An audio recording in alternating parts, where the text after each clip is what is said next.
नमस्कार, मैं हूं doctor Shahla Agarwal. I am a dermatologist practicing in South Delhi. आज हम बात करेंगे एक्ने की। आपकी स्किन में बहुत सारी चीज़ें हैं जो अपना अपना काम कर रही हैं। इसी में से एक ग्लैंड है सेबेशियस ग्लैंड। सेबेशियस ग्लैंड वो ग्लैंड होता है जो ऑयल प्रोडक्शन करता है।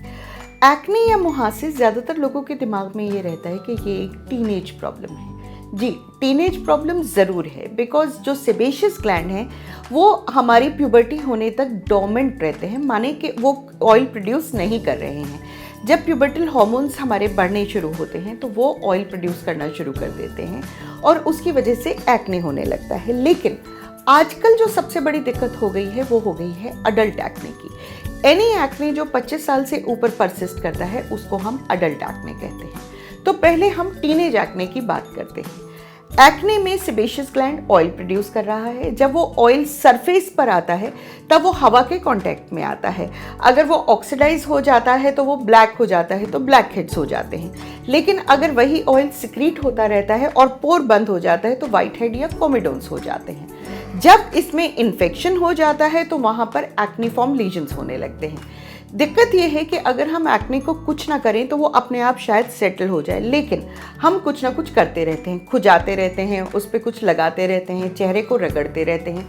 इस वजह से पोस्ट एक्ने स्कार बहुत ज़्यादा हो जाते हैं और उनको ठीक करना हमारे लिए बहुत बड़ी दिक्कत है। ये बात है टीनेज एक्ने की। टीनेज एक्ने आइडियली 20 से 21 पर ख़त्म हो जाने चाहिए, लेकिन ऐसा कुछ नहीं होता कि वो बर्थडे केक कटते ही एक्ने ख़त्म हो जाते हैं। They take their own time, because आपने कितनी मेहनत की उस पर डिपेंड करता है कि एक्ने कब ख़त्म होंगे। लेकिन एडल्ट एक्ने या पोस्ट टीनेज एक्ने आजकल एक बहुत बड़ी वजह बन गई है, बहुत बड़ी परेशानी बन गई है। उसकी वजह है पोल्यूशन, हमारा खाना पीना, ट्रैवलिंग। इस वजह से जो ग्लैंड्स हैं वो स्टिमुलेट होते चले जाते हैं। हार्मोनल इम्बैलेंस, स्ट्रेस ऐसी कोई चीज़ नहीं है कि वो आपको एक्टिवली कुछ कर रहा है। स्ट्रेस क्या करता है, आपकी ठीक होने की कैपेसिटी को कम करता चला जाता है। तो जब आपकी बॉडी की इम्यूनिटी कम हो गई है और वो अपने आप को ठीक नहीं कर रही है तो कहीं ना कहीं ये इन्फेक्शन बढ़ता चला जाएगा। तो अब आपको करना क्या है? आपको करना ये है कि ऑयल ग्लैंड का ऑयल जो प्रोड्यूस हो रहा है वो डाइल्यूटेड रहे, माने अगर वो पतला ऑयल सिक्रीट होगा तो वो इन्फेक्ट नहीं होगा। तो उसके लिए सबसे ज़्यादा ज़रूरी है कि आप दिन में 8 से 10 ग्लास पानी पिएंगे। जब आप पानी पीते हैं तो जो सिक्रीशंस हमारी बॉडी की होती हैं वो डाइल्यूटेड हो जाती हैं। उसके अलावा कोशिश ये कीजिए कि कुछ चीज़ें हैं जो हम ब्लैंकेट स्टेटमेंट नहीं देते। मैं ये नहीं कहूँगी कि चॉकलेट मत खाइए, कॉफ़ी मत पीजिए, अब मिठाई मत खाइए कि इससे एक्ने होता है, लेकिन इंडिविजुअल सेंसिटिविटी होती है। अगर आपको लगता है कि आप जब मिठाई खाते हैं तो आपको एक्ने होता है तो थोड़ा सा कंट्रोल कीजिए। मिल्क और मिल्क प्रोडक्ट्स एक्नोजेनिक होती हैं, तो अगर आपको एक्ने ज़्यादा है तो उसका इस्तेमाल कम से कम कीजिए। दही, योगर्ट को आप यूज़ कर सकते हैं। तो पहले आपने जो ऑयल प्रोड्यूस हो रहा है उसको डाइल्यूट किया, कम किया। अब आपको ये करना है कि जो प्रोड्यूस हो गया है उसको साफ कीजिए। उसके लिए आपको एंटी एक्ने फेस वॉश का इस्तेमाल करना है। लेकिन फिर वही बात कि एंटी एक्ने फेस वॉश जो है वो आपकी स्किन को ज़्यादा ड्राई कर देते हैं, क्योंकि इनमें सैलिसिलिक और ग्लाइकोलिक एसिड होता है। तो मौसम के हिसाब से चूज़ कीजिए। जब गर्मी है, पसीने बहुत बहा रहे हैं, मानसून है, उस वक्त आप फोमिंग फेस वॉश का इस्तेमाल कीजिए। जब सर्दी आ जाती है, जब आपको लगता है कि ज़्यादा वॉश करने से ड्राई हो जाता है, तो क्लिंजर्स का इस्तेमाल कीजिए। उसके बाद आपको एक ऑयल फ्री मॉइस्चराइज़र का इस्तेमाल करना है। ऑयल फ्री मॉइस्चराइज़र सुनने में लगता है कि मॉइस्चराइज़र भी है, ऑयल फ्री भी है। जी हाँ जनाब, ये वो मॉइस्चराइज़र होते हैं जो आपकी स्किन को ड्राई होने से बचाते हैं, तो इस वजह से एक्ने और प्रोड्यूस नहीं होते।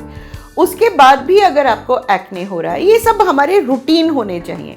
इसके बावजूद एक्ने हो रहा है तो बाजार में जो एंटी एक्ने क्रीम मिल रही है उसको लगाने में कोई नुकसान नहीं है, लेकिन वो कोई भी स्टीरॉयड क्रीम नहीं होनी चाहिए। लोग इस फेर में फंस जाते हैं कि स्टीरॉयड का क्रीम लगाया, वो ठीक हो गया, फिर वापस उसको छोड़ा, वो दोबारा हो गया, और फिर जब हमारे पास आते हैं तो हमारे पास उसका कोई इलाज नहीं होता।